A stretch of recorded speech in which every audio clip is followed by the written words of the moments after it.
Good evening. Welcome to another round of Pub Theology. I'm Pastor Gavin Rogers, and welcome to our special DreamWeek event for 2021. We're here with author Jen Hatmaker, activist Kimiya Denise, and Pastor Dorian Williams to discuss the power of listening while supporting racial reconciliation. I know it's been an interesting few weeks, but we're glad you're here at Pub Theology. You know, we're a group that exists in San Antonio to talk about our faith, our community, and creating the common good. And that's what we're really all about here at Pub Theology. So normally we meet at the Friendly Spot Ice House, but we cannot do that because we're social distancing and we're trying to be safe here in an online community. But grab a beer, grab some food. And for the next hour and a half or so, we're going to have a great conversation with some three amazing panelists. I want to introduce my co-host behind me. First, we have Bekah McNeell. She is a reporter for Christianity Today and 74 Million. You can check out her work online. She's been our co-host for a few years now, and we're grateful that she's here. Behind me, I have Alex Bailey with Black Outside. He's been a guest at Pub Theology before. If you want to learn anything about Black Outside organization, where they do creative things in the community and taking kids outside into the great environment we live in, you can learn about that. He was actually our guest on Pub Theology a few months ago, and you can go back onto our videos and check out his Pub Theology. And so we're glad you're here today. You know, racial reconciliation is a matter of life and death in our nation and across the world. We can no longer accept the status quo and continue to divide and tactically limit voices that have been marginalized and silenced in the past. We need to relearn how to listen and understand the systems that support inequities, create suffering, and deny human rights. Rather, we need to have an open dialogue, a process that starts with listening. And today's theme today is called Listen for a Change. You know, if you actually hear that phrase, you can hear that phrase two different ways. You can think, listen for a change, or you can listen for a change. I'll let you think about that, but that's what we're going to be talking about tonight is the power of listening. Now I'll pass it on to my other co-host to introduce our guests.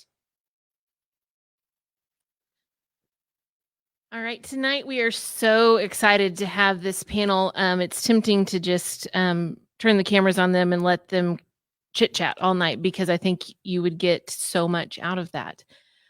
We have author Jen Hatmaker. She is the author of New York Times bestsellers For the Love and Fierce, Free, and Full of Fire, along with 12 other books. In addition to starring in the popular series My Big Family Renovation on HGTV, Jen also hosts the award-winning For the Love podcast. She is the delighted curator of the Jen Hatmaker Book Club and leader of a tightly knit online community where she reaches millions of people each week. Jen is co-founder of the Legacy Collective, a giving community that grants millions of dollars towards sustainable projects around the world.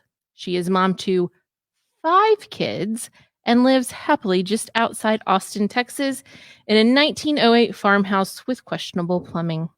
To learn more about Jen, you can visit her website, jenhatmaker.com. Dr. Dorian Williams was born and raised in San Antonio, Texas. After a collegiate track career at UTSA, where he was an all-conference track performer in the 100 and 200, I just learned. He enlisted in the U.S. Air Force and has no regrets, and received his commission as the Air Force's first Black aerospace physiologist, literally a rocket scientist. Dr. Williams is currently the CEO and founder of Reach SA, senior pastor and founder at Texas Christian Fellowship SA, presiding bishop and founder of UCMA, and senior manager of learning and development for the San Antonio Area Foundation. Additionally, he is the author of the international bestseller, Strategic Planning for Black Folk, Unleashing the Secret Weapon to Success.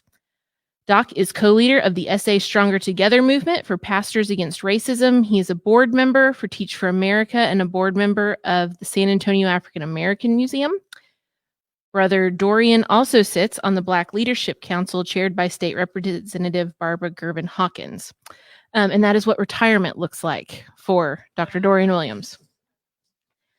We also are so excited to have Kimiya Denise. Kimiya is a graduate of the University of Texas, San Antonio, and the president, executive director, and community activist for the Black Freedom Factory in San Antonio, Texas.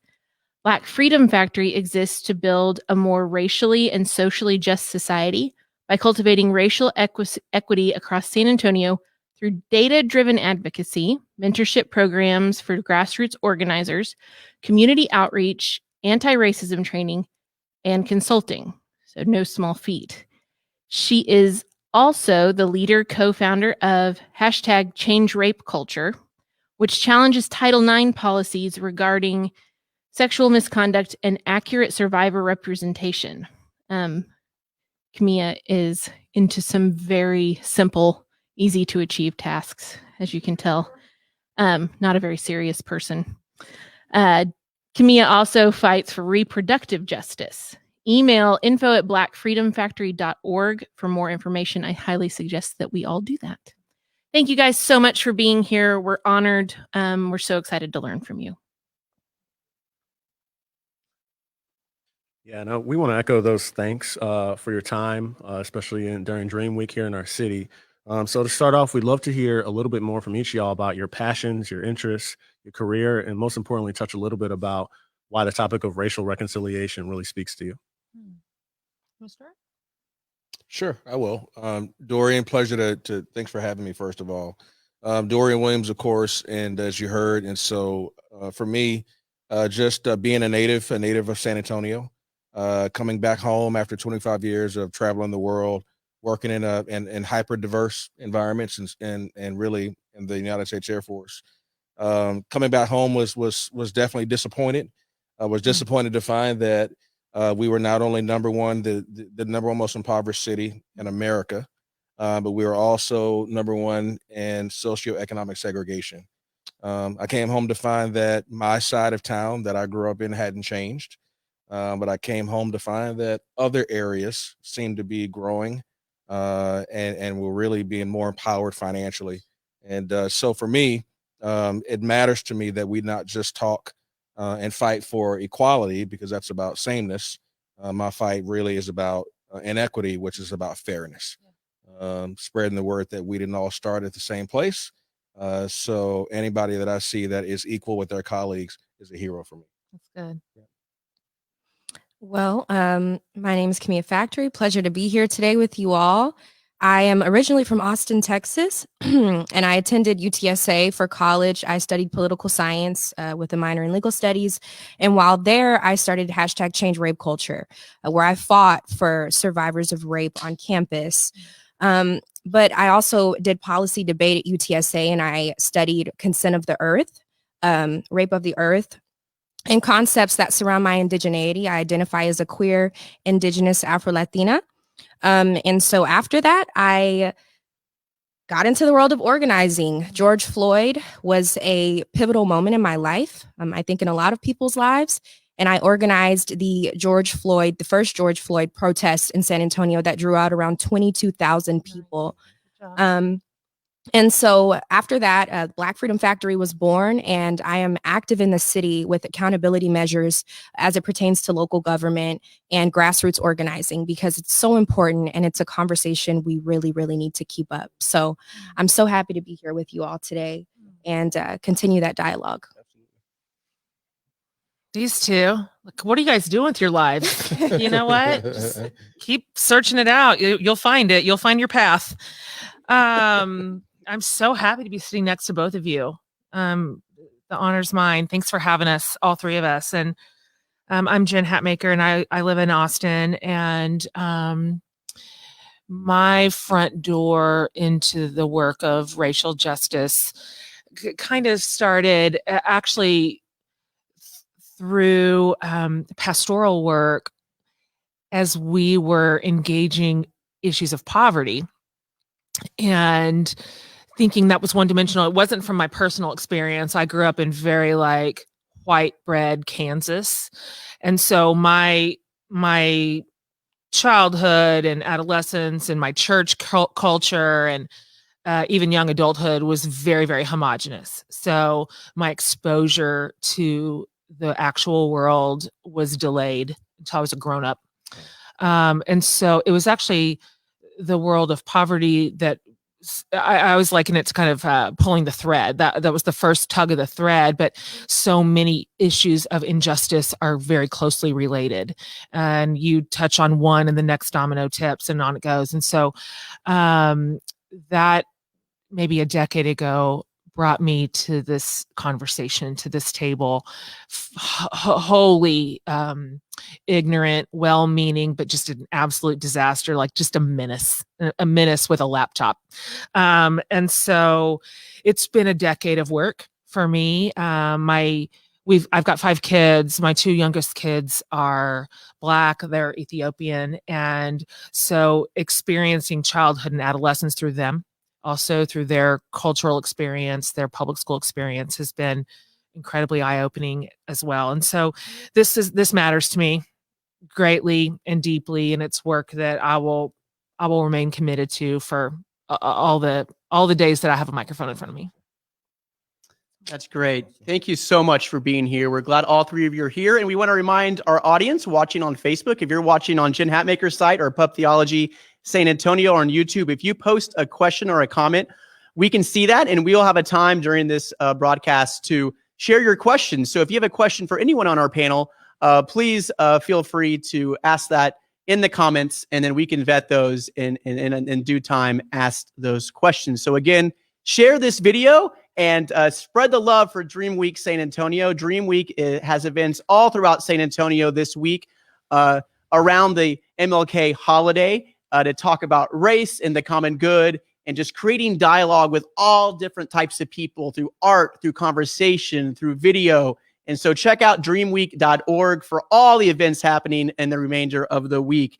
So thank you for joining. Share this video and post your questions in our comments. All right, panel. It's been a very interesting few weeks. And in light of the events that happened at the U.S. Capitol, and in many years leading up to this event, how do you each interpret what has happened, and how do we begin to heal as a divided nation? And we'll let Kimiya go first. One word that really keeps replaying in my head when it comes to the Capitol is privilege. I was insanely triggered watching the Capitol be stormed simply because I peacefully protested all summer. I did not incite violence. If anything, I tried to abide by the CDC guidelines with COVID-19. And I was pepper sprayed. I was treated like an insect for exercising my First Amendment right, which is freedom of speech. And so to watch the atrocity that I see it as unfold on TV before my eyes was so triggering. And at that moment, once again, I reckoned with my life being valued less. And it's just this continuous process of, despite what accolade or degree I have, the privilege is always there, the white privilege. And so that is really, really how I feel about that day. I remember my blood boiling. I remember my hands shaking. And a lot of people saw it as this event, right? It was all over the news, which is another triggering thing I think we go through as Black folk. It's like we just see ourselves executed publicly on TV. And then add on to that, we see ourselves as the basis of this awful conversation, which is our lives constantly having to matter. And so I was just insanely triggered. And it was infuriating. It was infuriating to see that unfold before my eyes. Yeah, I think for me, and I think for a lot of Black folk, it was very traumatic because for those of us that have done far less, we have gotten far worse. And so I think we all sat there waiting for the shoe to drop. I was terrified. And I spoke to a couple of my colleagues, and we thought, this is going to be tragic. Bodies will be, thrown all over the lawn. This is going to be on the news. It's terrible. And watching, people scale the walls, watching these things happen, didn't matter who they were. Immediately I went into how I would have responded or what would have happened to me if I was doing that. And when it didn't happen at a level, I know 4 people lost their lives and another individual took his life. I understand that. But when it didn't happen the way that I've experienced myself personally, the way that I've seen it happen with German Shepherds and pepper spray and water hoses and nooses and these sorts of things, the Rodney Kings, these things come back. And it reminded me, it didn't matter how many degrees I have. It didn't matter that I was a lieutenant colonel in the United States Air Force, that I've done first, I had a book. We keep thinking you're going to be able to achieve your way out of out of the perception. And this just really was heartbreaking for me because not more happened, but it was because I think we'd be wise to speak less about, to help white people understand it's less about white privilege and more about Black not being a privilege. Does that make sense? I think I found in that conversation it's way easier. Say if white privilege bothers you, being Black is not a privilege. To where nobody in America should think if there were 500 Black men and women that did what happened, it would have been a different outcome. That's right. Yeah. Oh, I'm sorry. Gosh, that day was really, really hard to watch and traumatic in so many ways. And you're right. I mean, I think what we got to bear witness to was white supremacy working exactly as it was always designed to.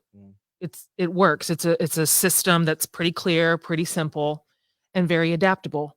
I mean, it's 2021 for crying out loud. Right. 2021, and we're still here watching Confederate flags be paraded through the Capitol, watching a noose be erected on the lawn. It was sobering. And I think what it also demonstrated, besides the clear distinction between white privilege, and it's just a foregone conclusion what that would have looked like had all those protesters been Black. But it also revealed pretty starkly what is deeply still in the hearts of a big portion of America. Yeah. It's there. That Confederate flag marching through the Capitol is there. Yeah. And the noose, the idea of doing that's there. And so what maybe has been wrapped in more respectable wrapping for some time is on kind of stark display now. Yeah. And it's a reckoning. Yeah. And I want to follow up with that question we talked about the events now. So how do we heal? Kimiya, how do we heal this divided nation slowly in these years to come? Gosh. That is an answer that generations of my ancestors are like watching me right now to answer. Healing is a process. It's not something that happens overnight, certainly, as cliche as that might sound. Healing is something that I like to call shadow work. That's something that I've gotten into recently. And shadow work is really confronting the traumas that dwell deep within and accepting that that's a process that's uncomfortable. Uncomfortability is a part of this conversation. That's right. Having to relive these experiences is something that we all have to do as Black folk. So why not ask our audience to meet us halfway? Right. Because 9 times out of 10, 10 times out of 10, 11 times out of 10, we're doing most of the work. That's right. And so healing is a gradual process that doesn't happen overnight, and it might not even happen in 50 years, right? But it can happen consistently throughout that time. And so that's really my answer is healing is confronting the icky, gunky, hard conversations because they really, really clear a lot of the air. That's right. Dorian. I think, it's interesting. I think we all have a different approach, right? And so I'm a systems guy. As an engineer by trade and as an aviator. For me, I think I've learned some very harsh lessons, I think. I'm very hypersensitive when it comes to having conversations where I feel like there's a lack of empathy in the room, and it drives me up a wall. Yeah. And so for me, I found that attacking the system seems for me to be the most effective way to heal. because I think what we see is individuals trying to legalize heart problems. Sure. Right? You can't legislate a heart problem. You know, we talk morality and ethics, and you know, we can do it until we're blue in the face. And I found that we have to address healing through power structure, creating equitable entry points, because we'll continue to do this over and over again. We keep having these meetings, and I mean, I'm really all talked out. I'm like, you know what? It doesn't matter. Go get your degree, get behind the veil.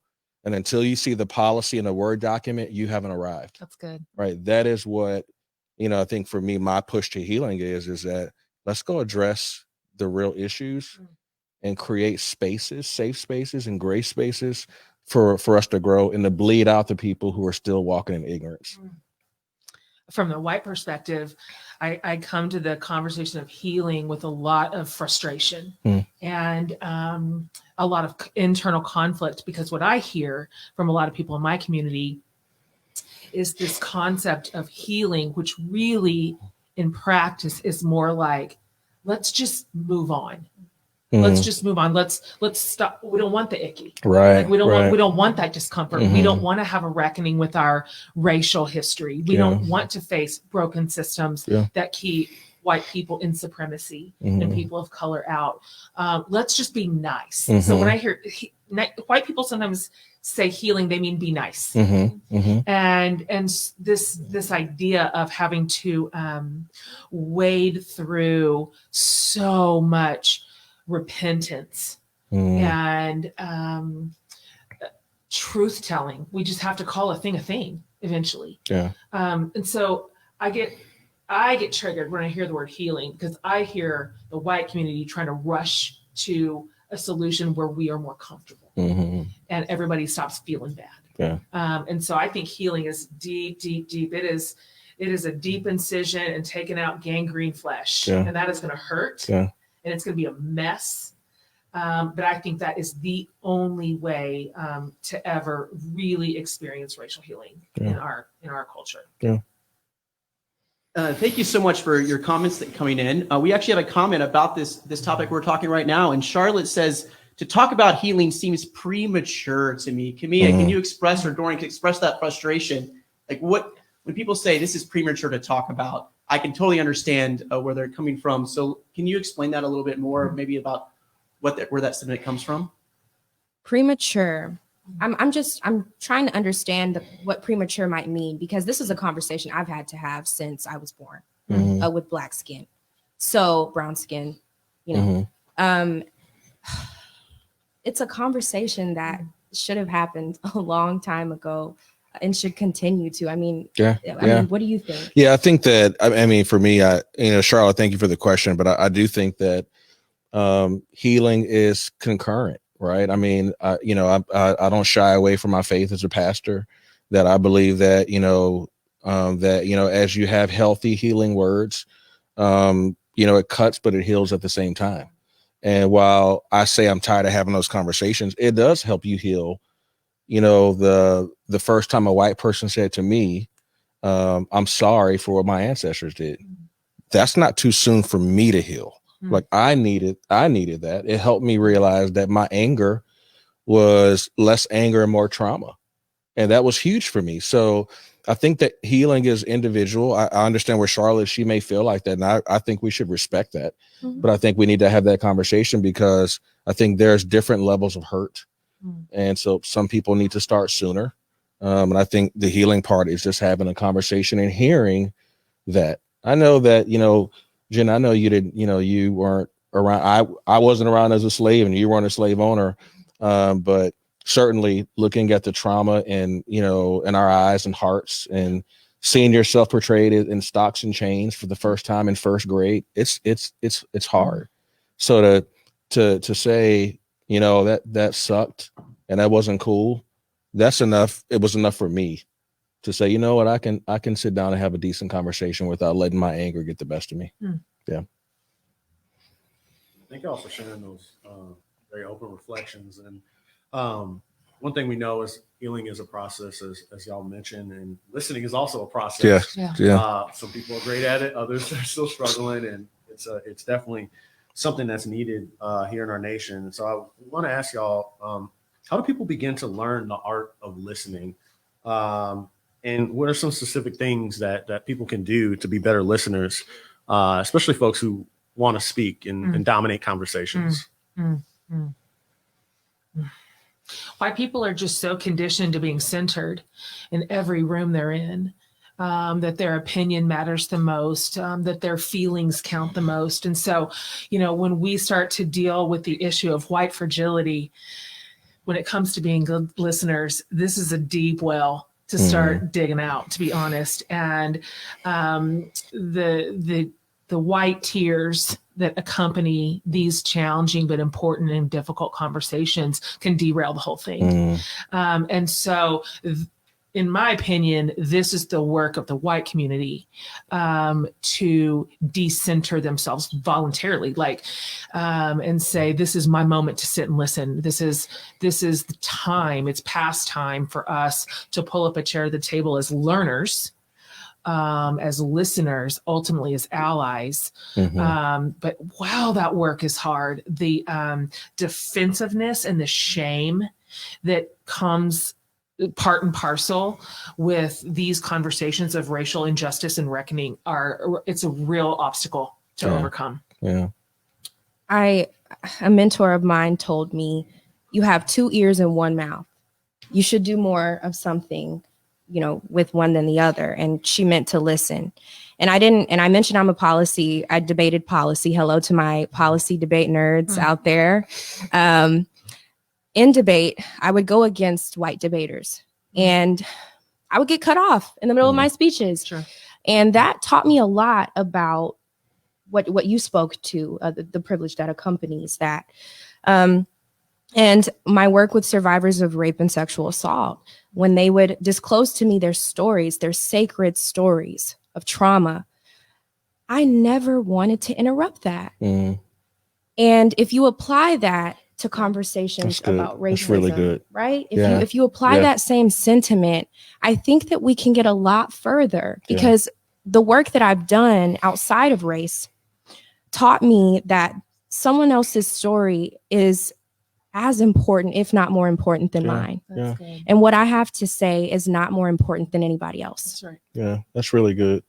I think certainly from a listening perspective, for our culture, it's been so long that we haven't had a voice, right? So our voice came out in some very ugly ways sometimes, and I think in our own culture, we call those voices out. Hey, you don't need to do that. You don't need to burn something down or loot, or I understand that how you feel.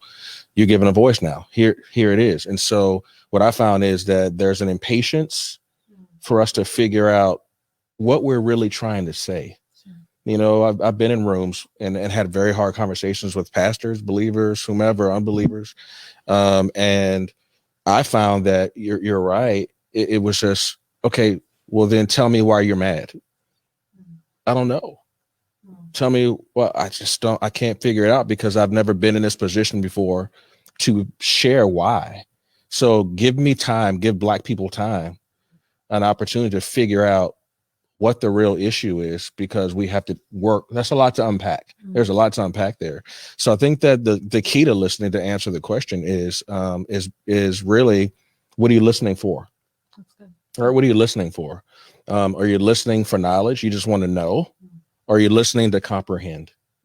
I want you to understand my pain and my hurt, and it helped me heal, and I'll repay it, because we are resilient. We've been through some stuff. So we can help you not want to storm Capitol Hill when you don't get your way.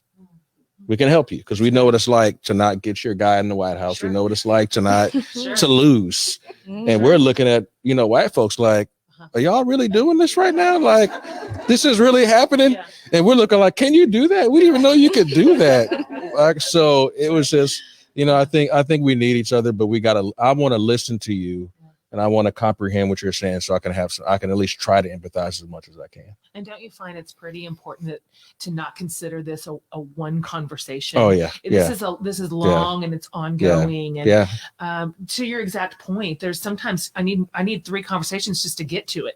To figure it, to distill it down to what I want to say. One of my good friends is an author, and one of her prompts that she puts in to sort of her listening regimen is just this real simple reply at any given moment, which is just tell me more. Yeah. Yeah. Tell me more. That's good. So let's go 1 inch deeper. Tell me more. Yeah. And pulling in, because again, what are we listening for? Is it just to hurry up and form a rebuttal? Right. Or a defense? Yeah. Or is it to hear? Is it to understand? Is it to connect? And so I have found that tell me more can span years That's good. of dialogue. Because you're going to have a bad Years. conversation. That's the thing is in this process, you're going to have a bad conversation, Sure. right? Mhm. You're going to have those ones I'm sure you've experienced, we all have, where it's like, I'm never doing this again. You know, I sat in the parking lot with one of my pastor friends. He's a white guy, and he's, you know, we can talk to each other about anything. We've had some hard conversations, and, you know, we sat in the parking lot in tears saying, I didn't really mean that, man. I got mad, you know, and I apologize. And it took us 3 or 4 weeks, and we're still working towards getting that relationship back because I heard him say some things that I didn't agree with, Mhm. and vice versa. So it is a marathon. Yeah. It is a marathon for sure. And I don't know if it's an American taboo or what, but like, I don't know if you've heard, don't talk about politics at the dinner table. Sure. Mhm. That's a rule. And I never understood that because I love Christmas and Thanksgiving. I'm like, are y'all ready to talk? Like, let's divulge, like, Mhm. let's That's good. share. And so with hashtag change rape culture and in the movements that, you know, I work with, I encourage people to take these conversations to Thanksgiving good. and Christmas, because 9 times out of 10, you know, our familial spaces are where we experience a lot of our trauma, exactly right. childhood and adult. So Absolutely. I really encourage that kind of dialogue at Yeah. the dinner table. That's good. I think this is a fun time to kind of dig in on some of the particulars and practical parts of this dialogue and how to do it well. And one of those questions comes from our Facebook community. AJ says, what do you say when people are trying to discredit the work of anti-racism and you aren't sure what to say except for, of course, this is important and vital to the health of society, when they just won't hear you that this is a thing that needs to be addressed? So I think in the Bible, we call it pearls before swine. Yeah. But at the same time, I think one of the pre-conversations we were having is knowing how far those relationships are going to go and Exactly. having to ask. So talk to AJ and the rest of us a little bit about when someone says, this is my line. This is or this isn't important. So a practical reason why this is important, maybe, and then how much convincing can be done. I think this is my line is a very important boundary we should all respect. Consent is super important, but I think a conversation about importance is totally separate, because when we're talking about people's lives and we're talking about actual life or death situations, there should be room for that dialogue. Yeah. And if someone is not willing to share that space, there are respectful ways to go about disagreeing. I certainly agree. Storming the nation's capital and inciting a coup is not, you know, on my list of top 10s, but I certainly do think that, you know, there's a consensus that can be met. Yeah, I think that you know, this is the pastor coming out at me, right? I mean, you wipe the dust off your feet and move on to the next city. I think what I'm tired of doing, I'm not gonna do, is convincing anybody of anything anymore. You know, there's enough people that want to listen and want to change, and so I think another harsh lesson I've learned in 2020 is that love and reconciliation are very different. This is a conversation we had recently this past Sunday. Is I'm not trying to reconcile with people I don't know. In order to reconcile, I have to have known you or had a relationship with you, and I can't do that. You know, I can love you from afar, but reconciliation can only go so far because it requires both people. And I got to quote, you know, Pastor Shaughnessy Johnson for saying that this past Sunday, but I do think that you wipe the dust off your feet, you know, and I think you keep it moving, because I think that right now we're so divided. I mean, we're pretty much split right down the middle. If you look at, you know, where we are, which is shocking. It is. But I do think that you just have to ensure that you know the difference between fellowship and relationship. I have such a split personality over this one. Yeah. Because half of me is like, when encountering that level of resistance to the work, I'm like, no, damn it, get the hell out of here. Like they make me curse. Yeah. You know what I mean? They just make me go right into my flesh. And so I feel so enraged, and this is it's a real touch point for me. And on the other side of my personality, I generally try to test the waters for some good faith possibility. I don't know how to describe it. It's a soft target. It's soft tissue. It's not so much flesh and bones as a sense like there may be some possibility here for dialogue, for some sort of communication. And if I find that is the case, if I can control my temper and figure out how to apply that good listening stuff that we were just talking about, there's usually something underneath that level of resistance. And so if I can say, tell me why is that? Why does this upset you? What are you afraid of? Does this have some sort of connection to your experience? Have you been hurt in this in some way? Whatever the empathetic thing is. I have discovered movement. I have discovered possibility there, that people in general want to be heard for some reason. There's something there. And so again, marathon work. But I have found that empathy and connection and curiosity, if I can somehow hang on to a little bit of curiosity instead of fury, it just widens out the space just enough to maybe bring us to the next conversation. And maybe that next one doesn't get there, but maybe the 10th one does. And so I hate that work. I hate it. I wish somebody else would do it. Yeah. But if that doesn't work, just get the hell out of here. You know, that's shake the dust review. You said it in a pastoral way. I hear you. Thank you saucy. I appreciate you cussing for me. I can't always cuss like I want. Yeah. I want to take this opportunity to encourage more people to participate online. Don't be afraid. This is a pretty gracious group in case you haven't caught that vibe yet.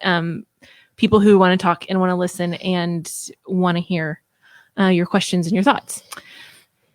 Building, again, more on our theme of listening and listening well, I have noticed, and I'm sure you guys have as well, that every time there's a big flare-up, this recent one was the Capitol, but before we had George Floyd, we've had things throughout the past. There was Charlottesville. Basically, the Trump administration was just one thing after another. There is a spate of white folks wanting to listen, but we managed to do that aggressively somehow. Like, I need to take you to lunch and I need you to bleed out on this table for me so I can and so I can atone. And then also folks being new to the issue and wanting to use all of their platforms at once to declare their newfound conviction. Like 100% guilty. And Jen, I mean, you and I probably have a lot of cringy things to look back on, as many white folks do. Yeah, I want it all stricken from the record. No, it stays. The damn internet. It stays. But help us think wisely. Anyone who is in this conversation, black, white, new to it, been in it, about this, what is helpful, the helpful things to say, the helpful platforms to use, the helpful audiences to engage, and the helpful ways to listen. How do we reach out to our sphere in ways that promotes healing and not kind of sloppy feel betterness? Sure. Yeah. I can speak to, I have some examples that I've experienced over the summer. Well, I'll start with how I met Gavin, actually. I was setting up at Travis Park, trying to get, community snacks together. It was hot. It was like 100 degrees in May. And I was like, I need somewhere to use the restroom. And so that's how Gavin and I met. And Gavin was like, I have somewhere that, down the street that you can, use the restroom. And I was like, an ally. Because at this point, I mean, the tensions were high at the grocery store. My interactions with white folk were, it was just high tension. And so that was an example. Another example, while I was organizing the community over the summer, chefs were reaching out and they were like, are you forgetting to eat? Can I drop off some pre-made meals for you to replenish your energy? And I was like, oh, that part I have to eat.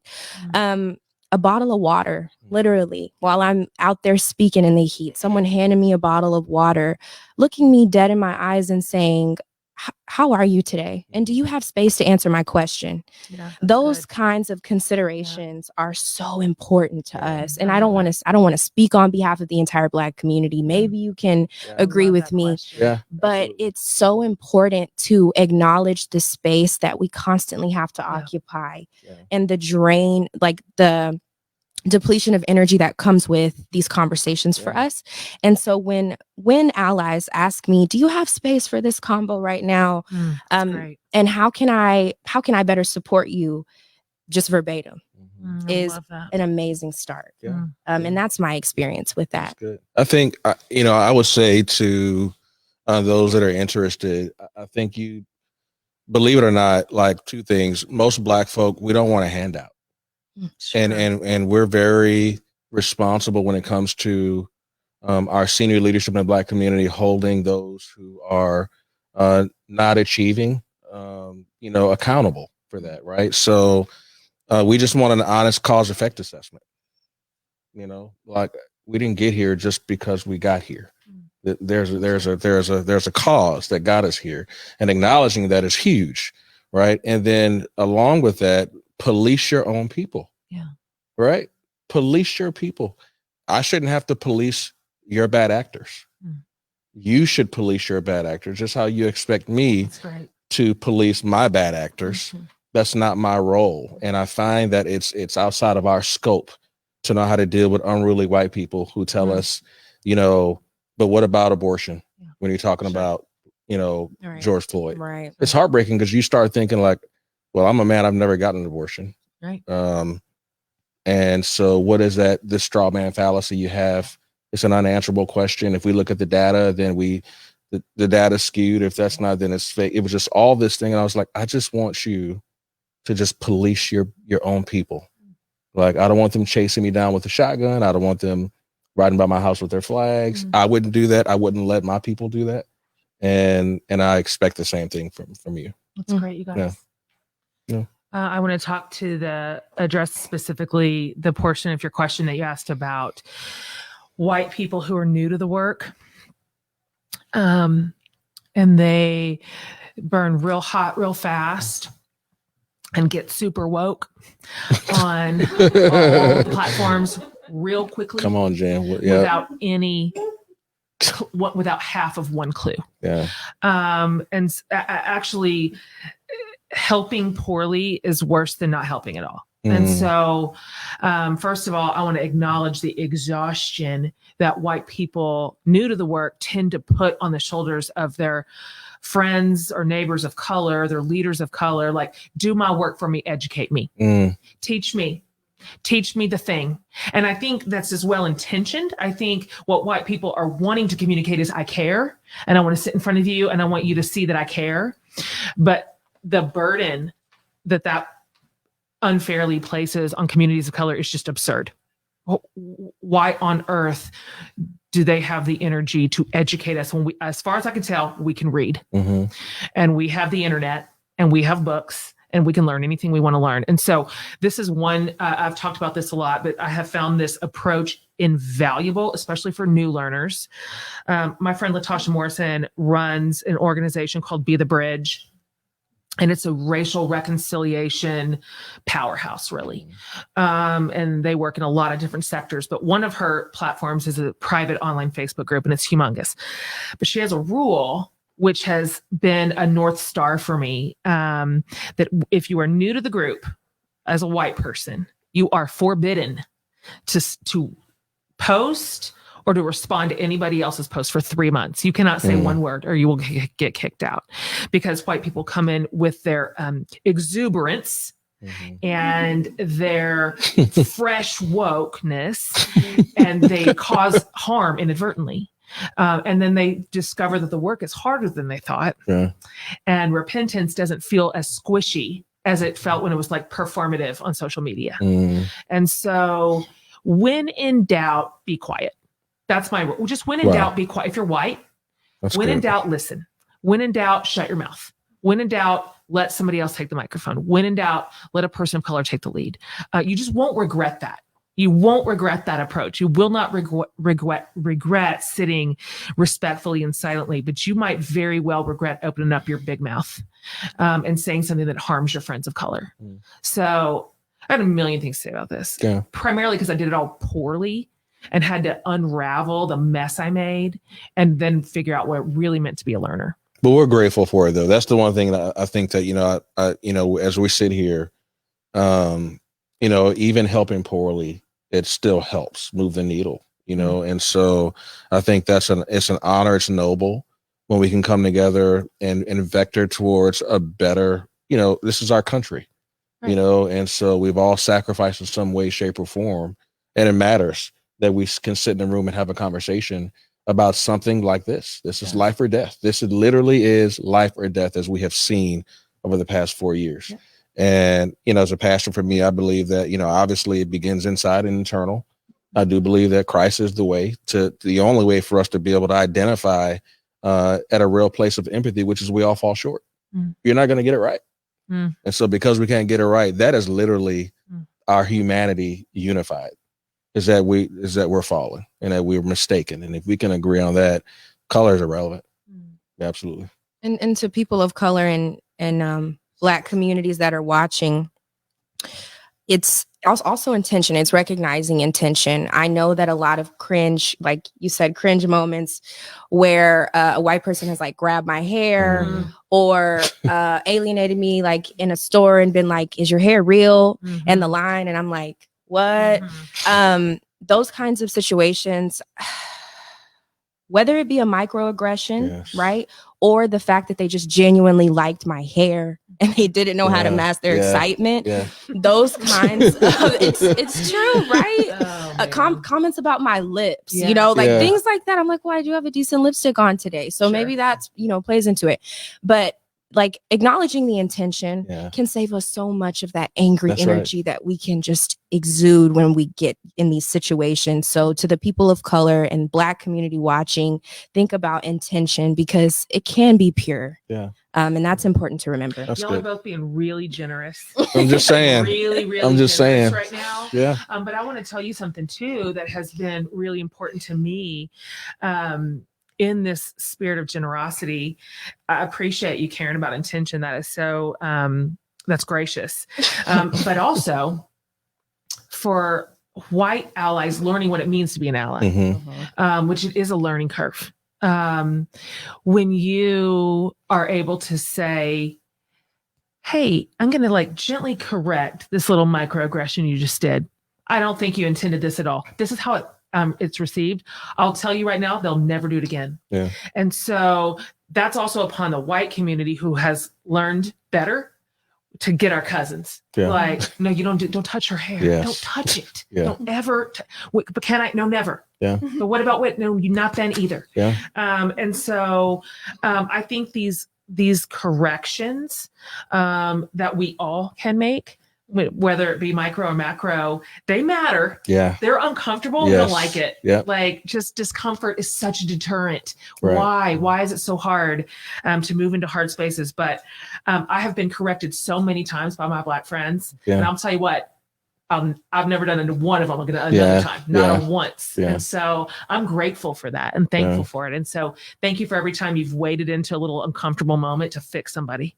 And that's what I mean when I'm speaking to and as gracious as it might seem, I'm trying to help the POC and Black community understand that is work. That is labor to constantly correct. Your friends correct you because they love you and you have a space in their heart. But if I were to go about my life correcting all of these microaggressions, I'd be exhausted and I'd be angry. And I spent 2 years of my life doing that and I'm over it. So So yeah. Yeah. And it's funny you say that. I think this is part of the data collection, right? That I think we have to make sure we make more public, that we keep intercultural. Is, I had to go up, my wife and I had to go up to our daughter's school because her principal was, I just want to touch your hair. Sure. Totally. And I mean, I married like, Winnie Mandela basically, right? So she's not even having it. So, but I'm like, I'm also, I represent Kirby, Texas. So I'm like straight hood. So Totally. we can't even talk, right? We can't even, that's what we have to do, is like, we can't even talk about this right now because I'm on base. Yeah. I'm active duty at the time. Yeah. I'm like, it's about to happen. Sure. Like, this is about to really happen right now because, you just get so mad because you see the generational offense. Mm-hmm. This is a person of authority. The principal of the school is doing this. And the level of hurt and the exhaustion, I think I'm going to have to go in here and be I'm going to have to find a way to not scare these white people. Yeah. But I really want to. So what do? I want my daughter to know it's not okay. She needs to see me as her Black father defend her. But I am a senior leader in the U.S. Air Force on the base. Yeah. It was so dichotomous. So it's like, what do we do? So we had to sit there quietly. I didn't say a word. I stared at him for the entire time. But he got it, but not really. Oh, I was just this, or I was just that, I was just that. Right. And I was just like, you're not getting it. Like, you don't get to say, is your hair real? You don't get to say, can I touch your hair? I go just say, can I touch your hair? It's a different outcome. And that's why I think it's important that you say that. But it is, for the Black and white community in particular, it's really hard to do that because we work so hard to get away from correcting. And it just makes you go home and go, I'm just tired. But we will continue. But it is not as easy, maybe, as I think some people think it is. It's just one reason why white allyship is so important to take some of this burden. Yeah. And it just imagine if that base can continue to grow. Yeah. Well beyond those borders, and so the burden is not so heavy and exhausting all the time. Because I can see how you want to just throw in the towel. Yeah. But you know what I started to do, and rhetorical questions. I'm like, can you touch it? Nice. Is it real? You tell me, because that makes somebody go through the process of like, okay, wait, was that, you can, there's ways to go about it. I had to get creative because like I said, I just wanted to go off. But it's helpful to work through that process, walk through it with them for a second. Just be like, is it real? Do you want to touch it? You tell me, because at this point I belong. You know what I mean? So, yeah. Got it. So this is my last quick follow-up, and I'm going to ask it in two parts, one part for Jen and one part for you guys. And then I'm going to pass off to Alex. For Jen to be ruminating on for a sec, I think part of one helpful thing is for white folks to consider how white supremacy has injured our humanity and ability to ally. And so just going to ask you to speak to that thought, that a lot of what we're experiencing with our aggression and wanting to fix is actually the effect of white supremacy on our souls. And for you guys, one of the things I've noticed is that the needing a break from the gaze of the gaze, G-A-Z-E, not the gay community. Yeah. We knew what you meant. G-A-Z-E. Gays? Where y'all at? Don't start. Nobody needs a break from the gaze. Don't y'all do that to me up here. This is why they keep me around. The being looked at and being observed and being something I've noticed is that in a lot of the dialogues, affinity groups have started to become, because we're in a point now where we're not just talking about systems, we're also talking about wounds, and it's fresh and it's constant and it's triggering and traumatizing. So help us just kind of keep in our minds, like, note for white people, note for Black folks, like the idea of safe spaces to have your feelings and not be dissected and learned from. And then we'll bounce back to Jen. Those are my last questions for you. Okay. I think that I think it starts with relationship, right? I mean, it's really important to have a relationship where I can go into it with grace out front, right? More of a grace space and less of a safe space. I mean, you know, it's and I'll say this to my white friends: this is a safe place for you to say stupid stuff. Mhm. Just say it. Don't try to say it how grandpa told you to say it. You know, and great grandpa told you. What did he tell you about me? And I'll tell you what my grandpa told you about you. You might be shocked. You know, and we find that I think for us, it is important to allow people to say things that are not canned and not planned, because we know it's there, right? We know that it became okay. It was taboo, right? But the last 48 months it's been okay to speak out, which was internal racism. Now it became interpersonal, where I don't care if you don't like me. I'm okay with that. But when you start to identify and indicate that through your power structure, your decision, or your conversations with me, that's a problem. And if I can help you, tell me what you think about me, and I'll help maybe try to counterculture you. So I think that being in a relationship, establishing that relationship matters, but I just don't think it's necessarily smart to just go in a room and start saying, this is what I think we need to be doing. Yeah. So my approach, one of my favorite terms is oppression Olympics. And that's something that defensive attitudes about race can incite. Mhm. So for example, a Black person could be like, well, my ancestors experienced slavery. And a Jewish person could say, okay, well, my ancestors experienced Auschwitz, right? Mhm. Or The Holocaust. Yeah. the Holocaust. Yeah. And so what's wrong with the oppression Olympics is it doesn't give space for the oppression to exist. We should all allow our oppression to exist because we intersect at our identities. Several levels of them. Like I said, I identify as a queer, indigenous, Afro-Latina. That means levels of oppression. That means levels of generational trauma. And making space for someone else's oppression is so important, because the key factor to that is their experience will never be yours. Mhm. Why? Because you have not lived their life and they have not lived yours. And so basic understandings and concepts of that are more simple, I think, than we actually grapple with. We tend to overcomplicate our understanding of identity, when in reality, we can exist in every facet of it. And so oppression Olympics is something that I just don't participate in. I say valid. Valid. Your ancestry, your trauma is valid. That's I'm good. here That is good. to compare Love it. and contrast, but not in a competitive way. I love it. And so that's how I approach that I love it. question. That's good. I just want y'all to keep talking. Like, yes, speak on it. So, right. White supremacy, ironically, causes so much harm to white people too. And that's just a little discussed fact, because the reward of white supremacy seems to be power and position and privilege, freedom, upward mobility, earnability, all the things that come with white supremacy. But what people, I think, don't discuss as often is the cost of sowing such seeds of hatred, fear, distrust, superiority, what that does to the human soul, what it does to the human psyche. If I wanted to put on my pastor hat and I wanted to start talking about the way that scripture talks about the body, you cut an arm off, you're in trouble. That's your arm. Like, you may think, but I am this awesome leg.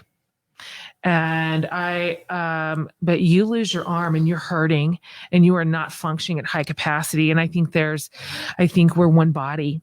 And when we favor parts of the body at the expense of others, at their destruction, at their loss, we all suffer. It's really interesting if you follow the data. I love how you keep talking about systems and data. I'm so nerdy. I'm like, let's go. When you follow the data, and you follow communities or cultures, even sort of at a micro level where equity is centered, every boat in the harbor rises. Yes. It's good for everyone. Yes. Bottom lines increase, productivity increases, morale, physical health increases across the board, lifespan increases. It's just, it's unambiguous data that equality borne out in equity benefits everybody. And so we may decide to cut that arm off, but it's our loss. It is our loss. When I think about how much creativity and innovation and dreams and beautiful gifts have been silenced at the hands of white supremacy. God, where could we be as a community? What sort of flourishing would we be experiencing together collectively had those voices been given their just space and their just due? And so really it's everybody's loss, including white people's, when we decide that our voices and our power and our positions are to be protected at all cost. It's our loss. Yeah.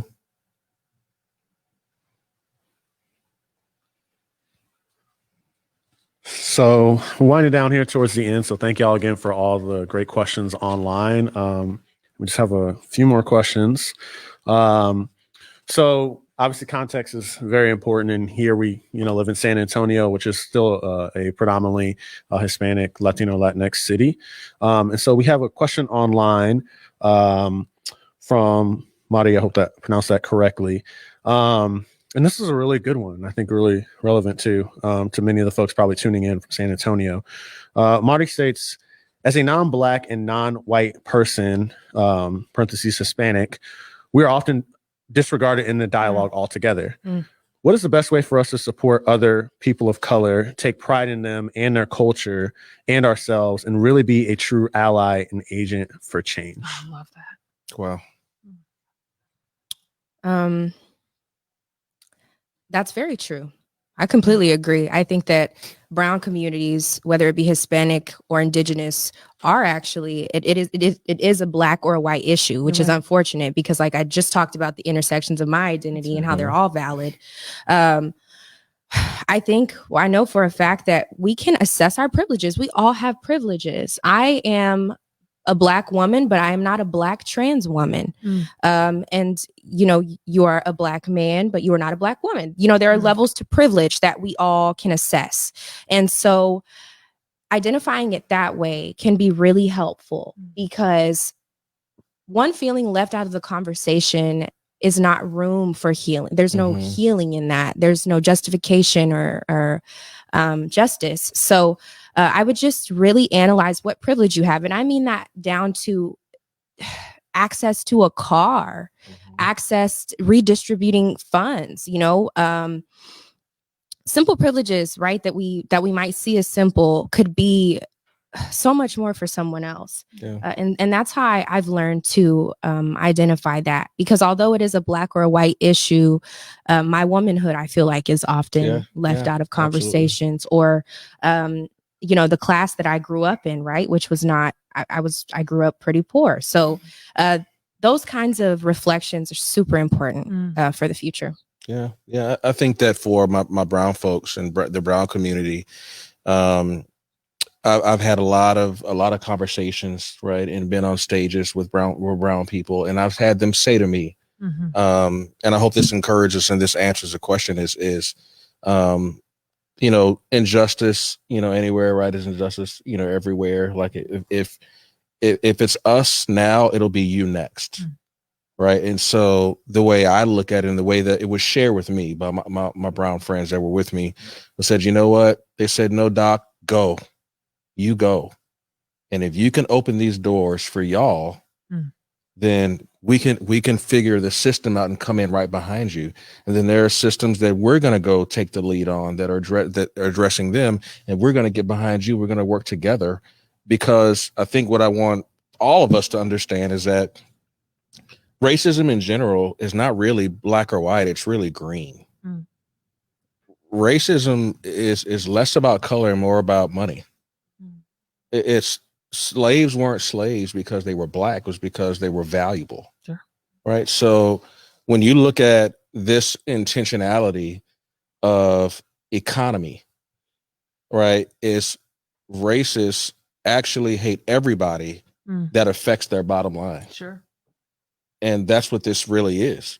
And for the brown, black, and when I see, as a pastor, when I see, when I hear you say and you identify in your intersectionality and like where you are in your levels, like I don't have to agree with your lifestyle or who you are. I understand that by fighting for you, I'm fighting for me. And I say that as a man of God. It's like everybody has a right to choose and live their life how they desire to do that. And so when I see a brown person that's down at the border and we're dealing with these issues, I'm ashamed of myself that I wasn't as moved as I was when George Floyd was murdered. I never posted anything. I never screamed and yelled. I didn't know. So what I'm trying to do is be better, for the brown community, for the other communities, to say, hey, I know that everybody, if we really want a free nation, you should be free to decide. And I can't legalize your culture, your life based on my norms. And I think that's huge for us. And when we start talking about our colors.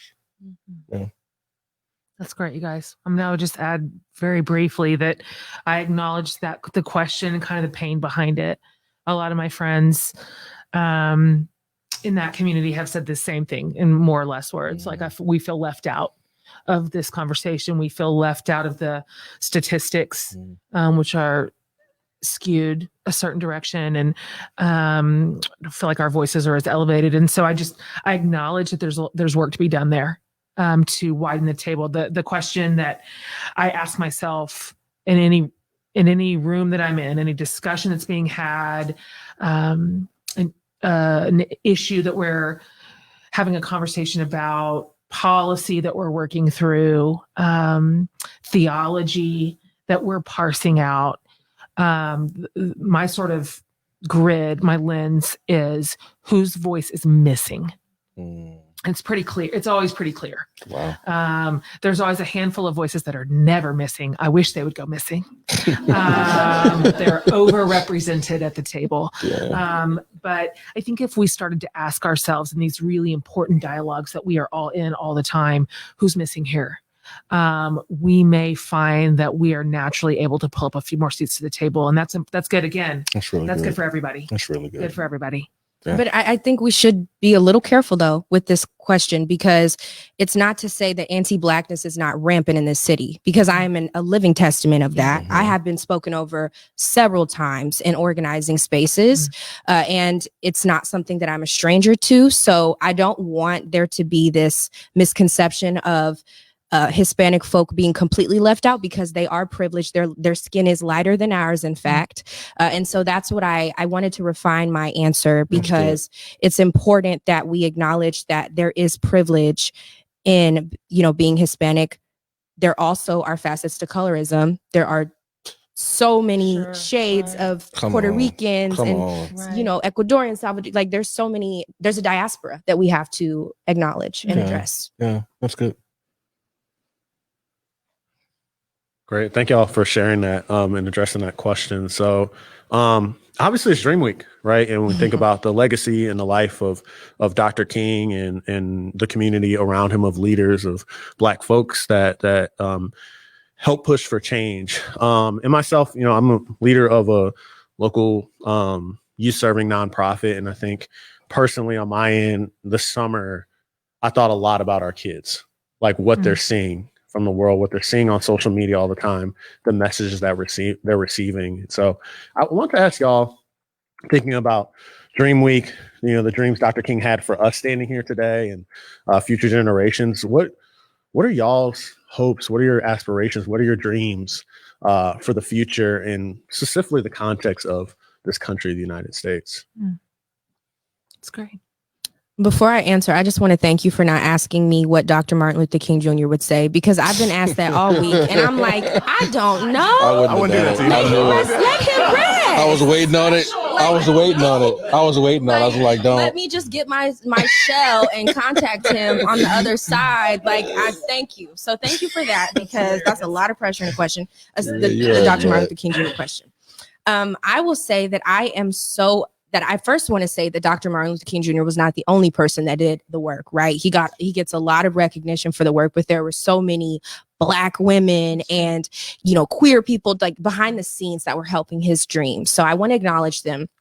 I also want to say that I'm happy. I'm happy because a lot of the times, and I'm finding this, civil rights figures are not as famous or acknowledged or recognized until they're gone. Sure. Mhm. And so I hope that he's smiling down right now. But more importantly, his message is what I'm sure he wanted to carry. Out of everything, out of the outfits he might have worn or the speeches he's given, it's the message. And so it's an honor to sit here on this DreamWeek event on the stage with you all. I remember attending DreamWeek events when I was like a freshman in college. I was like, this is cool. And now I'm on a stage. So it's an honor to live out his dream. And it's an honor to be in a city that celebrates this. So happy to be here. Mm-hmm. Yeah. I think that for me, my dream is that there'll be nobody left like me in my city. It wasn't necessarily celebrated to be a cool Black, like a smart Black kid. You said cool. It wasn't cool. Cool. I wasn't that cool, but literally it just was, I just I want everybody to have an opportunity. So there's no excuses, right? I want to give everybody, it's not an availability problem, it's an accessibility issue, right? And so that's what I want. If I give everybody, if I can work, whatever programs we're doing, whatever our work is, everybody should have a shot. And then if you fail, we're going to hold you accountable for it because you didn't take the bull by the horn. But when we don't offer equal opportunity and accessibility to the person like me who was, felt like I had nowhere to go and I couldn't succeed unless I left here, we're going to lose all of our young Black talent, our young brown talent, our young white talent, because they're looking for greater diversity in cities. And we're losing them to Dallas, Houston, and Austin. And I want San Antonio to be the mecca of diversity for talent for minorities. Nice. Yeah. Good vision. Yeah. Mm. Those are great answers. I think I'm still flying a little bit high because we saw a historical inauguration this morning. Yeah. And we put a It's woman awesome. in the White House. Let's go. We put a woman Let's of go. color in the White We House. sure did. I can't get over it. Let's Cry go. in, just thinking about it. And that's a part of my dream. Yeah. Part of my dream is happening in front of our eyes. We're part of history today. That's cool. And opportunity matters, accessibility matters, representation matters too. And so this idea that my daughters are barely going to ever remember not having a woman in the White House. They'll have to reach way back in the recesses. And I feel hopeful. That's isn't it something to say hopeful? Yeah. After these 4 It has years. been a minute. After these 4 It years. has been a minute. I felt so hopeful today, just seeing and hearing a White House that I had forgotten. And that in some ways has never been realized. And so what's in front of us, like what's possible now for just groups that have been historically marginalized and definitely not been a part of our representation feels really important. And so many people have gone before us to do this work, and it's so exciting to watch some of it come to fruition. And then it's even more exciting to think, God, what are my kids going to do? They're going to govern this thing. Like it's time for girls. It's time for young innovators of color. Like it's time. And so I think we're going to see it in our days. I really do. And I'm so committed to it. I can't wait to watch the flourishing of every community in our country. I just can't wait. That's great. We're going to give you time now in the next couple of minutes to ask questions to each other. So Jen will ask a question, and then Camille will ask a question, and then y'all can dialogue with each other. We want to kind of open it up, the forum there. But before that, if you want to share this video, please share this. People can watch this video later. It's not just live. So share this video. People are asking how we can, post this video. Well, just click on the share button, and more people can watch it later and continue the conversation. You can also go to dreamweek.org to learn all about the other conversations that have been happening. Even during this hour, there are great conversations and panels that are happening all throughout the week, and go hear those voices and learn, because we do not have all the answers. I fail often. And so go to dreamweek.org and look at all the other great dialogues that have been happening this week. So Kimiya, do you have a question for either Dorian or Jen? Yeah, I have a question for both of you about, so the hope that you just gave to the audience and to me is beautiful and amazing. And I want this moment to last. Nonetheless, we have to assess democracy for what it is. Yep. We have to assess elected officials for the job that they carry out, and that is to be a public servant. So how do you all feel about sensationalizing politicians? And I want to just kind of give a little side rant, right? So Kamala, the Converse and the pearls. Everybody's wearing their Converse and their pearls today. You know, Bernie, there's so many memes of Bernie, right? So you know what I'm talking about, the one where he's cold with his mittens.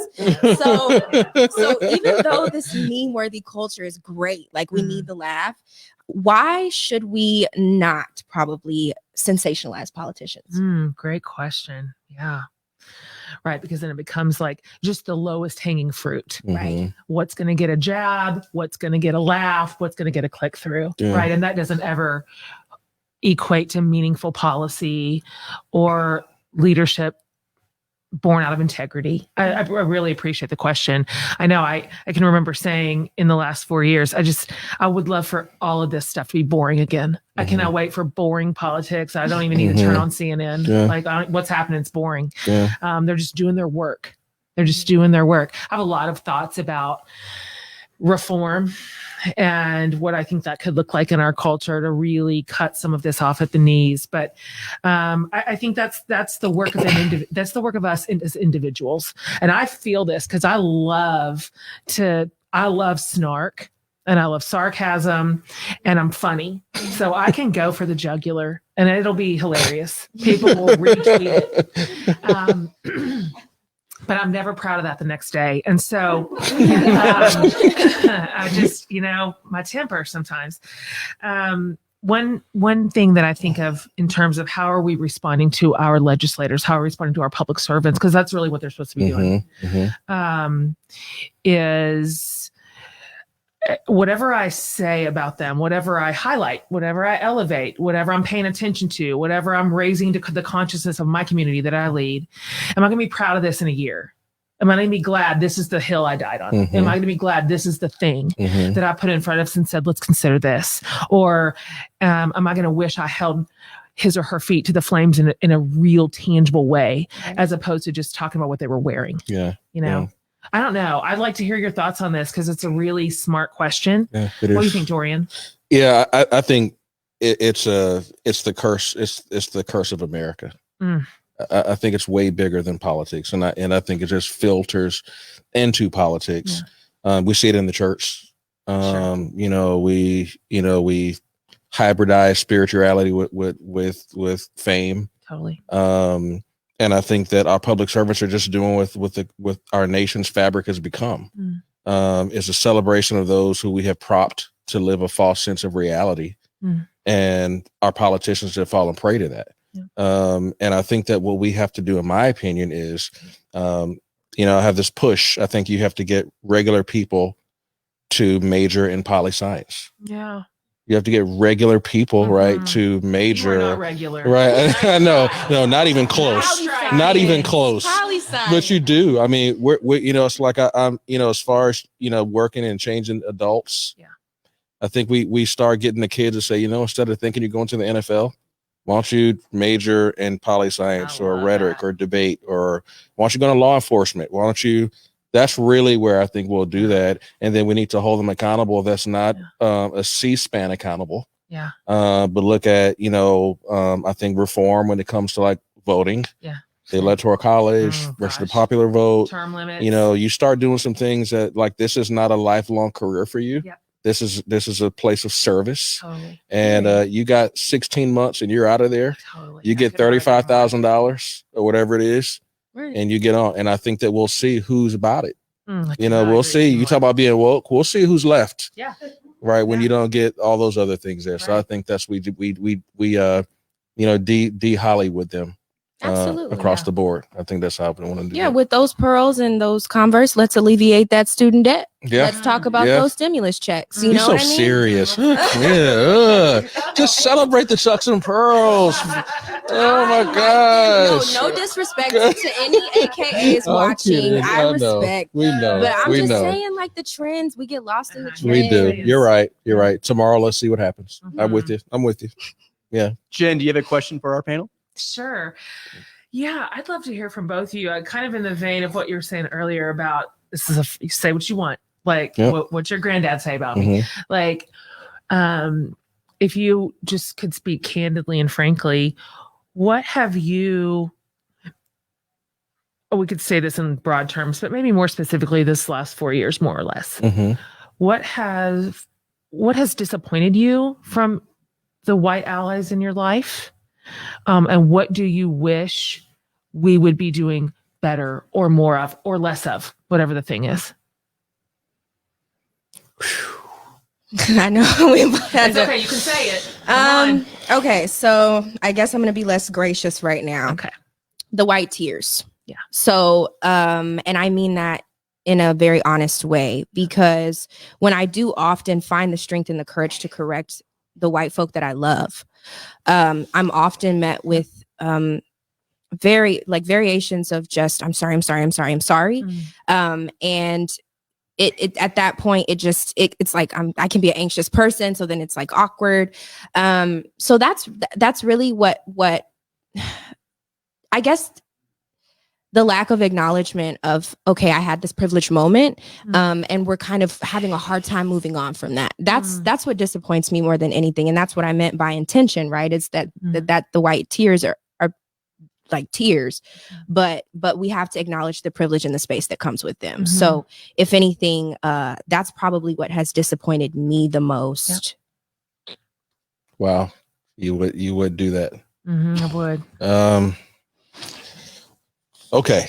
I think my greatest disappointment has been in the church. Yeah, me too. Yeah. I mean, it has destroyed in a lot of ways my faith in the term Christian. Same. Because I didn't know that you felt so strongly about other things, like more than me. Right. And it's just heartbreaking because I thought we served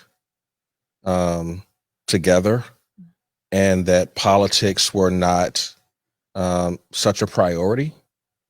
And I didn't know that I can deal with black and white. What I wasn't ready for was red and blue.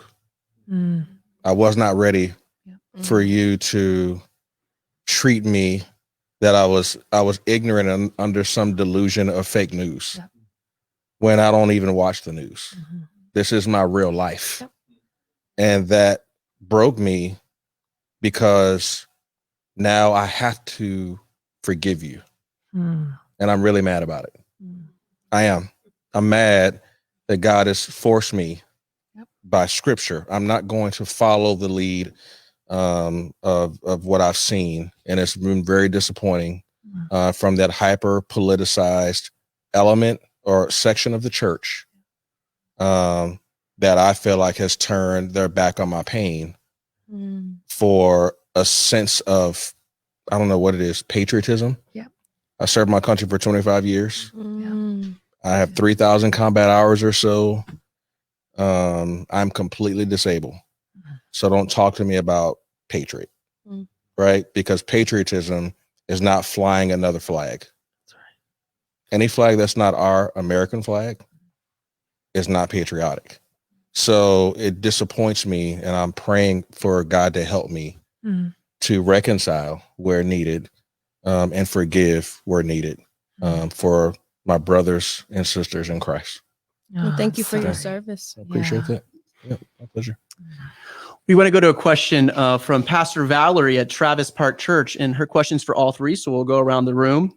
Her question says this: a question for Jen, Kimiya, and Dorian. What was the tipping point that led you to make changes, deep changes in your thinking and actions? was there one moment when you realized everything had to change in your life? So another question we can ask is, at that moment of change, who were you also listening to? So we'll go with Dorian and go. Sure, I can make it quick because I know we're running short on time. I think she means change in our life in general, like big picture. Yeah, I mean, I just I knew immediately when I left San Antonio, I didn't know anything, and everything I had built my life around was not good. I didn't know that until I got around other people, and so once I saw that my mindset of, I'm in the Air Force and I'm carrying my 9mm around as if somebody's going to jump me. I didn't realize that going to the pawn shop was not like a normal occurrence. Those are things that I found that I brought forward and I didn't know any other way. And my mom taught me well, but the culture that I grew up in, I needed a shift, and I had to go find mentors that knew nothing about that life. And they helped me. So that me looking at myself in the mirror and not having a sense of what to do next is when I said, okay, God, help me do better. And he sent mentors to help me do better. Great. Yeah. For me, it was Trayvon Martin. Me too. I could not grapple with or understand how he thought he was going to have some Skittles and an Arizona tea. At that moment, it became real that could be me, because I was in high school at the time, and I was like, something has to change. I watched the trial, and I was like, what is this system that is supposed to be upheld? What is actual democracy? And the voice that was in my ear that instilled that change was my single mother, and my single mom. Growing up with a single mother really built a foundation for me. And she challenged me. Wow. She said, I want you to be something the world is going to always need.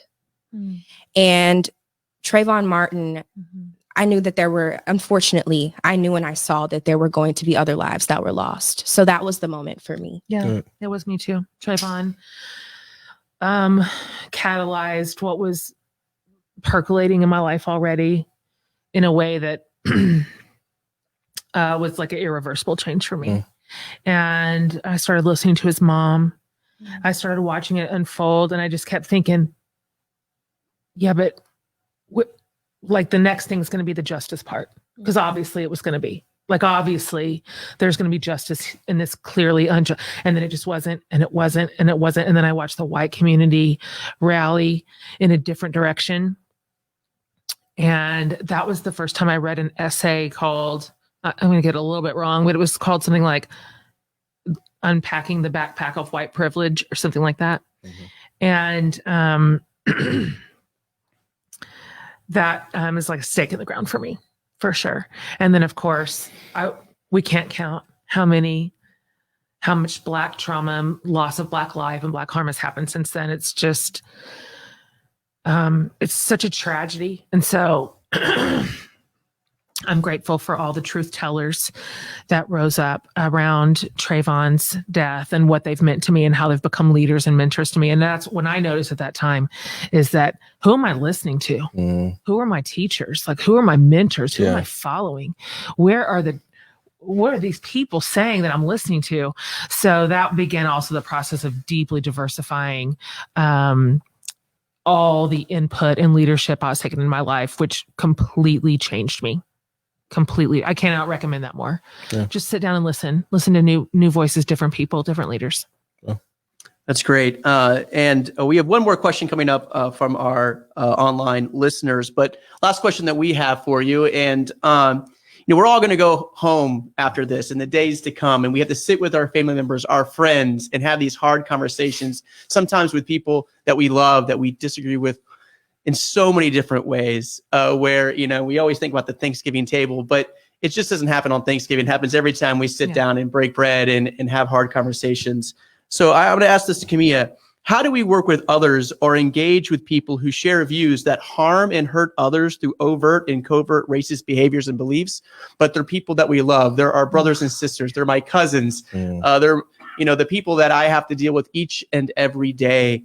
How do I better engage with my family members? Well, we first remember why we love them, because that will keep us grounded in these situations. Yeah. And then we think about the harm that could come with not, the harm that comes with their stance.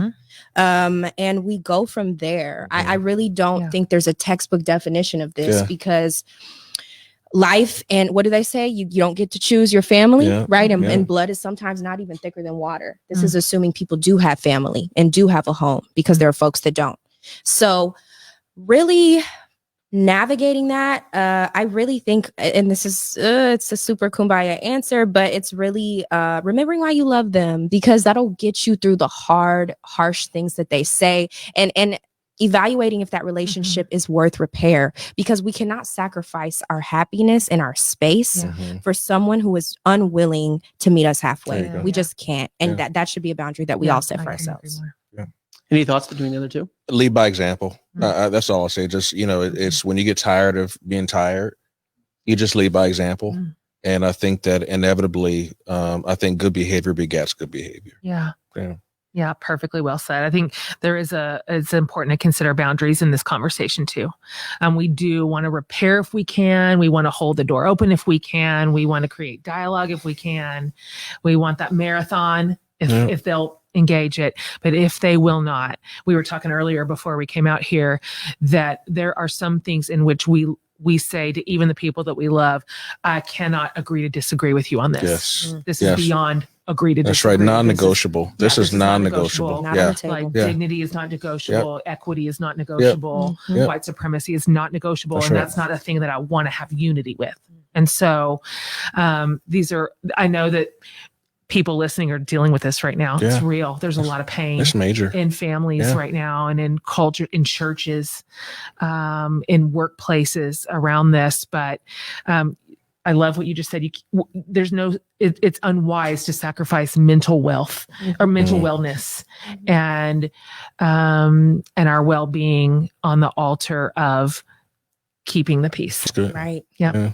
I had somebody say to me a couple of days ago, what's the difference between Black power and white supremacy? And I thought it was a very telling question. And I think for, our white and brown listeners, I do want to make sure that we understand that we didn't make this about race. White people made this about race, by identifying that we were less than and worst. And we never wanted this. When we say and use terms like Black power and I hold my fist up, it's because I'm trying to convince myself that I'm not who you said I was, right? I'm trying to unthink what you have taught me and conditioned me to think about myself through mass media or movies or roles. So I did want to make sure that as we're having this conversation around dinner tables and these safe and great spaces, that, don't misunderstand that for Black supremacy. So we're not saying we're better than you. We're just saying we're equal. And I have to tell my daughter that all the time, and my wife that all the time, that you are bad. You are powerful. You can do this. And it's not at the expense of anybody else. Right. We're speaking directly to ourselves, and it's psychological warfare for us to say those things. So it is not the same. And I wanted to make sure that I was clear about that.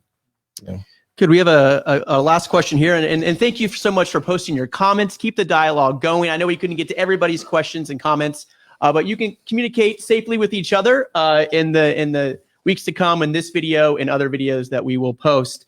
A question from Kat. What resources would you recommend for people who are new to the conversation or those who have been in the conversation are searching for more books, websites, etc.? So we will start with Kimiya, go to Jen, and then Dorian. Well, you can visit me at www.blackfreedomfactory.com. There you go. You can follow me on social media. I love to post books that I'm reading, and I just really like to be a resource for the community. So if you keep up with me, I'll definitely help you out with that. What book do you recommend? What book don't I recommend? Oh my gosh.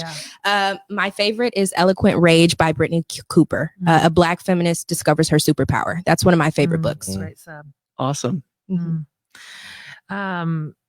I mentioned her earlier, but a really wonderful community to join if you're new to the work, particularly white people new to the work, is my friend Latasha's community, Be the Bridge. And it's a wealth of resources. It's small group work, it's written work, it's groups online, it's events, it's mentorship. There's a lot of entry points for you to begin this work and begin the dialogue. One of my favorite books and a really great place to start also is my friend Austin Channing Brown's book. It's called I'm Still Here. And it's a very powerful account. One thing that I find cuts through a lot of white defensiveness and white tears and white fragility is story. When we get sort of out of the realm of idea and philosophy and the constructs and get down into people's lived experiences. And so hers is a memoir and it's incredibly powerful. And so I can't recommend it enough. Yeah, I say just generally, I mean, you can go to Race Matters, Race Forward. There's some great information there. I recommend from a book standpoint, you can't go wrong with Ta-Nehisi Coates' Between the World and Me. I also think that everybody should read W.E. Du Bois's The Soul of Black Folk. Classic. I mean, I just think you can't even begin to have this conversation if you don't at least read that. And then, of course, Strategic Planning for Black Folk. Of course. Come on now. www.strategybrother.com. Come check me out. No, we're good.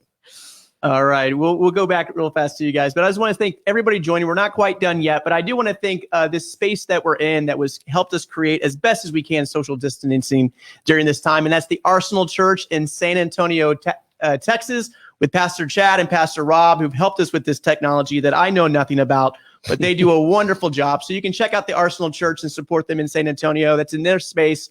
And we were able to be here together online and in person to make this a fruitful conversation. If you want to learn more about Jen Hatmaker, you can go to jenhatmaker.com. You can also check her out on For the Loved podcast.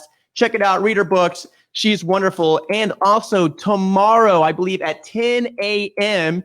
At the Washington National Cathedral website, she'll be giving the final prayer for the prayer service for the inauguration of Joe Biden. And just so check that out. Congratulations. That's a wonderful thing. Hey.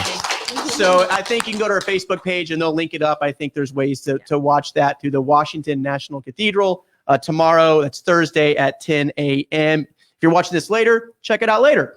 Also, you can check out Dorian Williams and his church. Go to his Facebook page. Dorian, do you have any other specific websites that you would like people to go to? Yeah, just go to reachsa.tx.org. We're doing all the work, equity, nonprofit on equity. And congratulations to all of us. We just purchased the Moad Center. So we are the city's Black-owned co-working space, 15,000 square feet, 35 offices. Come see us. Well done. We'll have these conversations. We're excited about it. Yeah. To learn more about Kimiya, you can go to the Black Freedom Factory online or info at blackfreedomfactory.org. You can also hashtag change rape culture. Anywhere else where you want to lead people? ChangeRapeCulture.org is also a really great website and resource too. All right. Well, thank you so much. I'm going to bring Pastor Alex. There you go. Yeah, there it is. Hey. You like that? We've been saying that. We've been trying to tell him. But before I'll let him have the final word, and then we're going to go a 2-minute conclusion with each and every one of you, and then we'll conclude. So we're just going to go in this circle right here. But the last thing I want to say is from my favorite scripture, and it says this: love must be sincere. Hate what is evil. Cling to what is good. Be devoted to one another in love. Honor one another above yourself. Mm-hmm. Never be lacking in zeal, but keep your spiritual fervor, serving the Lord. Be joyful in hope, patient in affliction, and faithful in prayer. Share with the Lord's people who are in need. And this is my favorite sentence: practice hospitality. It's 2 words, 1 sentence. And a lot of people focus on the word hospitality. And I want you to focus on the word practice. That each and every day we get to wake up and practice and get better each and every day. It doesn't say perfect hospitality. It doesn't say get it right the first time hospitality. It says practice hospitality. And so we can fail. And when we realize I say the wrong words and I say the wrong things, that I can get up the next day and practice to be a little bit better, to listen a little bit more. And I hope that we can do that and listen to one another in this time. Alex.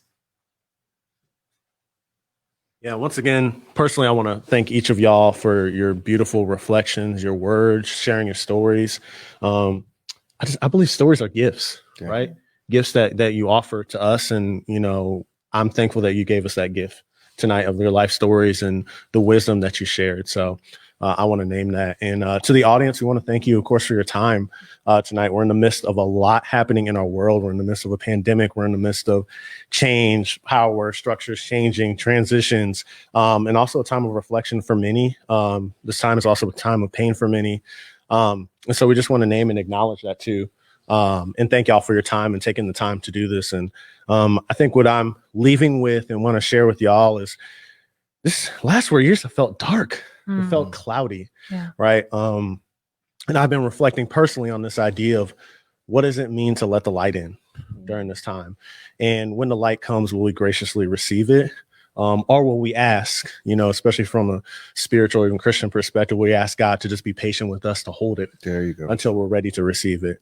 And so, my call to action for y'all is thinking about the light and the legacy of so many powerful leaders in the civil rights movement, including Dr. King and many other Black women, Black men, Black folks in the communities, and think about the light that they called for us to have and to lead on. And so I'll pass it off to these amazing leaders, and hopefully they can share a little bit of light that can hopefully pierce through some of the darkness in the world right now.